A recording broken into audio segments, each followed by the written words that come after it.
Olá, bem-vindo à aula de infiltração de água no solo. Eu sou o professor Rodrigo Paiva e nessa videoaula vamos falar de infiltração de água no solo. Vamos entender conceitos como taxa de infiltração e capacidade de infiltração.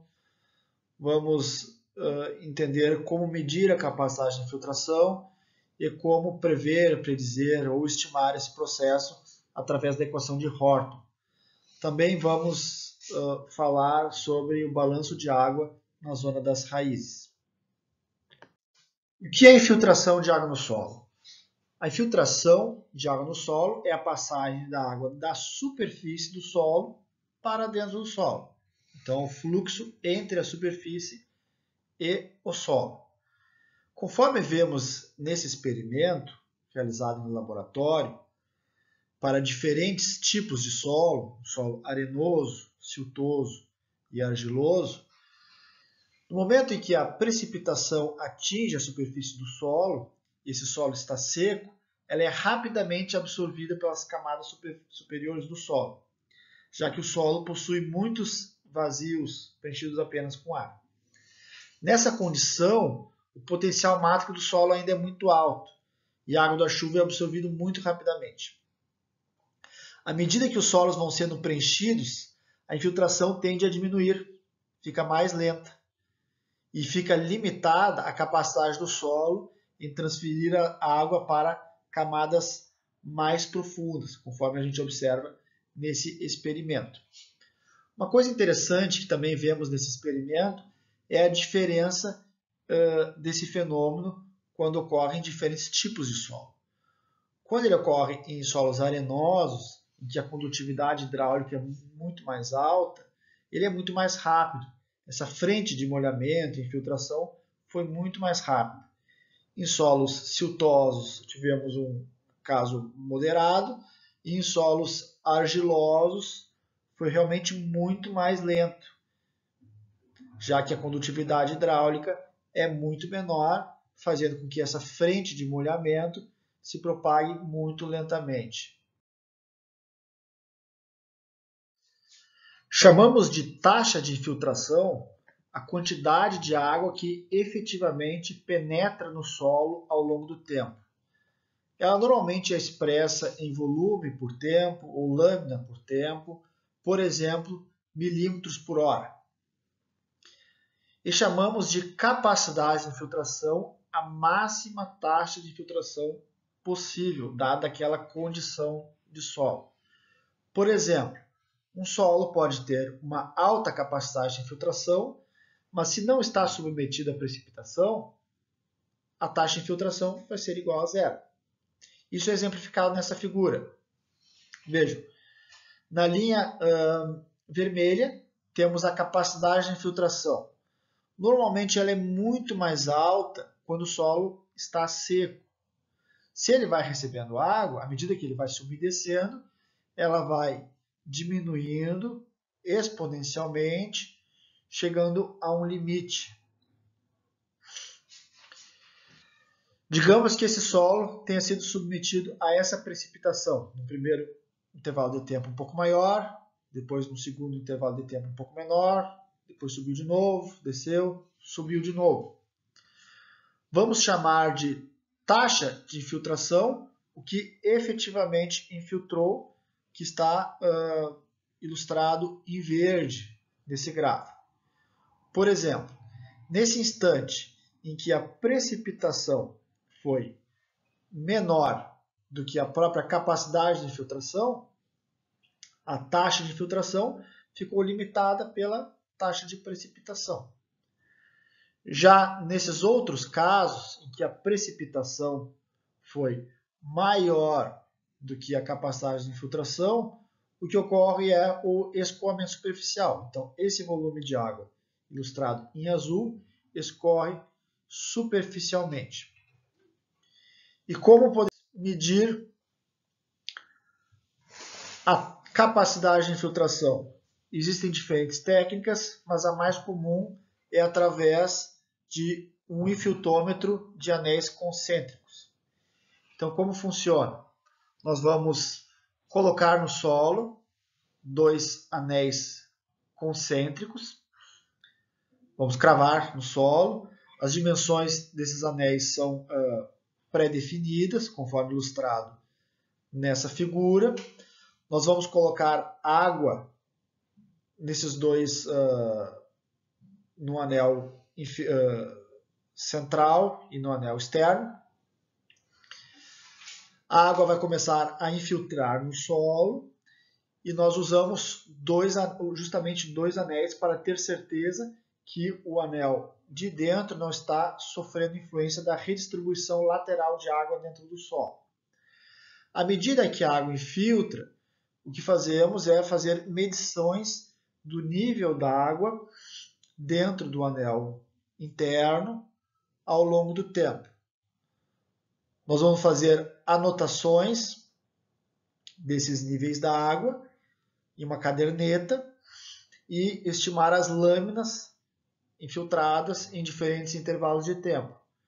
E à medida, se for necessário, podemos encher mais umas vezes esses anéis concêntricos.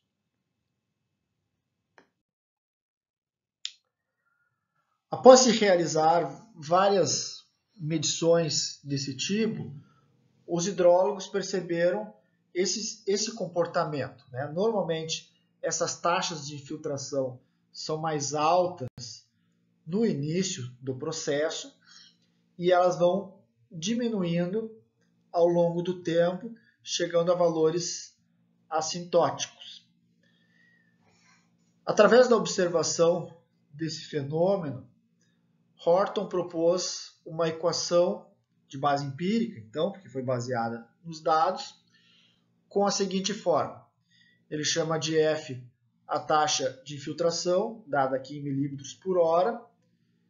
Então, F, num determinado intervalo de tempo, é dado por um parâmetro, que é FC, taxa de infiltração na condição de saturação, seria essa taxa aqui, mais F0, que é a taxa de infiltração inicial, nesse ponto, menos FC, vezes uma exponencial, que é a função de um parâmetro B, que é um parâmetro de decaimento, e T é o tempo. Então, essa parte da equação faz com que o resultado do modelo tenha esse comportamento de decaimento exponencial. Então, FC, F0 e beta são parâmetros que podem ser determinados experimentalmente, através do próprio ensaio de infiltração. E eles, dependendo dos valores, a gente vai ter diferentes comportamentos dessa curva. Então, mudando o valor de beta, teremos diferentes comportamentos no decaimento.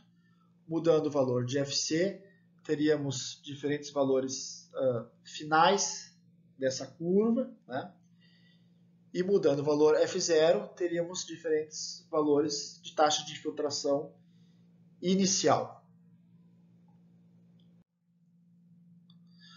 Por fim, podemos estudar, além da infiltração de água no solo, podemos estudar o balanço de água nas camadas mais superficiais do solo através de uma equação de balanço hídrico.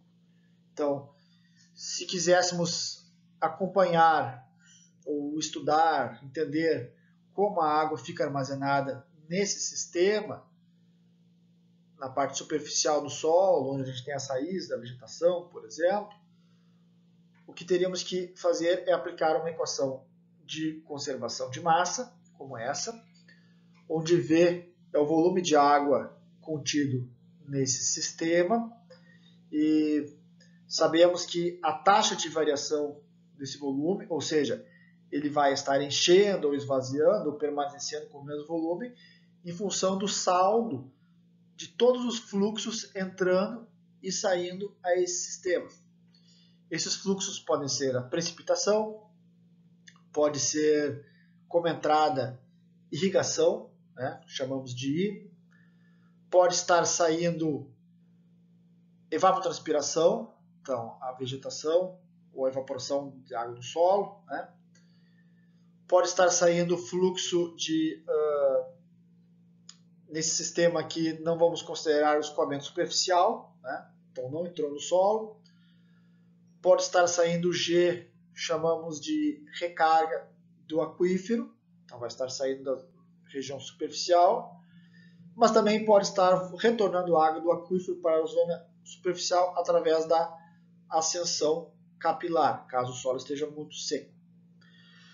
Essa equação pode ser resolvida de diferentes formas, mas uma forma muito comum é usando um sistema de diferenças finitas, onde a gente discretiza esse termo e poderia escrever o volume de água armazenado em tempo t mais ΔT é igual ao volume do tempo anterior, t, mais o saldo desses fluxos vezes o intervalo de tempo.